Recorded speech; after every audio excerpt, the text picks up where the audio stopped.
Okay, this is a video response to The Real Me.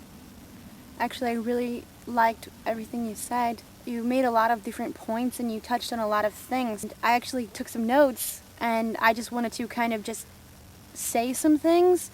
But before I do that, I just don't want you to think that I'm coming off as being like arrogant or a know-it-all or an elitist or any of those things, because I've been called that myself.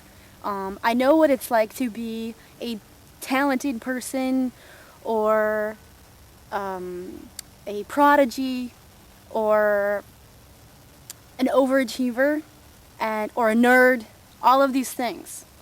I know how it feels to be bullied. I know how it feels to be persecuted. I know how it feels to be a minority. And it sucks.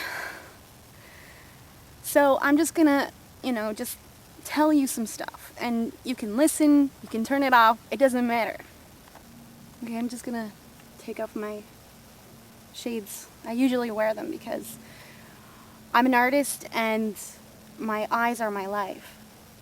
And recently I'm going through a problem with my eye, and sometimes I'm going a little blind. So anyway, I've always worn sunglasses to protect my eyes because I have a diploma in environmental sciences, which is one of the geeky things that I've done. And I learned quite early on that if you protect your eyes, they'll last. And I've seen the kind of things that happen to my parents because they wouldn't wear sunglasses and so on. By the time they started to get older, they had problems where, they had to wear glasses. And even a family member of mine had a glaucoma. And she went blind several times in her life. Luckily, before the end, she had a miracle surgery. Moving along, you talked about, friends, friendship, and so on.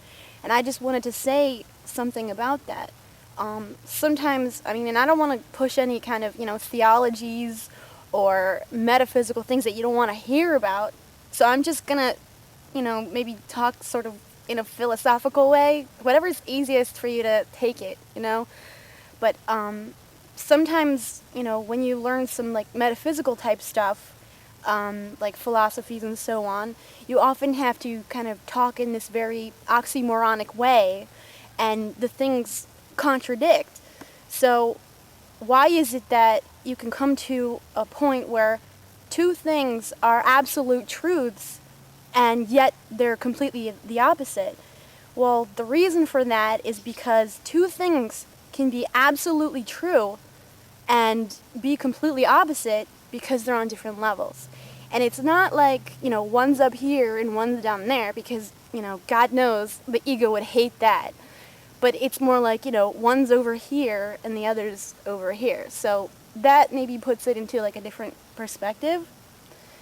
So hopefully that helps. But the thing is, I wanted to say something about, friendship and love and things like that. Sometimes, a lot of times, when you love somebody, like it could be friendship, it could be your family. The people you hold the most dear. It could be your comrades. That says a lot when you call somebody your comrade. Sometimes when you love people, what you have to do is let them go. And actually, letting go is an act of love. Holding on is the opposite, which is fear. And fear is what holds on. Fear is also that thing that flees and runs away. It's that escaping, I have to get out of here, I have to get away from this, right? And it's that kind of fear also is what grips and holds and smothers and things like that. But love is respect. Respect is a kind of love. And sometimes you have to let that go. You have to just, let go of it. And true love, friendship, whatever, if it's real or if it's true, then it will come back, because love returns. When you send it off, it comes back. And that's how you know what is what. And if you find that you're around somebody or you're talking with somebody and these people don't make you feel good, then it's not good for you. So you have to just let them go. And sometimes it means standing up and saying, you're draining my energy. You don't make me feel good. I need to put a distance between us. You can always keep the door open if you want to, and that's fine. But you have to, kind of let go of people. That is often difficult because sometimes the right thing or the right path is not always the easiest path. And the only way you can know this is by going through it. And it's like that proverb, the thing that you fear the most is in fact the source of your greatest strength. And it's the source of your greatest potential. Because once you face your fear, nothing else, there's nothing else.